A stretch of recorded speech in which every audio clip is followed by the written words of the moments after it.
مرحبا. اليوم المثل يقول اللي تلدغه حية يخاف من جرة الحبل.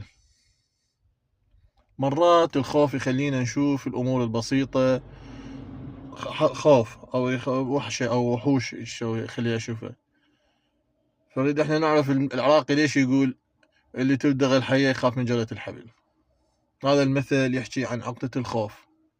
الشخص اللي انقرص من حية وتألم وتسمم، وعقله الباطن راح ينطي انذار من اي شيء يشبهه، حتى لو شاف حبل مشمول بالقاع، ومجرد شخص يجر الحبل راح يفز ويخاف عباله حية رجعت تلدغه.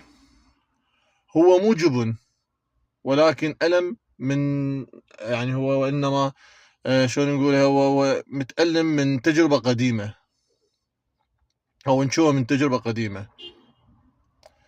نستخدمه من نشوف شخص حذر بزيادة بالتعامل ويا الناس، ويخاف يغامر بمشروع جديد، لأن نشوفه بنار التجربة القديمة أو التجربة اللي قبلها. هسه بصراحة، منو أو شنو الحية اللي لدغتكم وخلتكم تخافون من جرة الحبل؟ خيانة صديق، لو خسارة مشروع؟ تابعوني باكر همين وقصة مثل جديدة. في مال الله.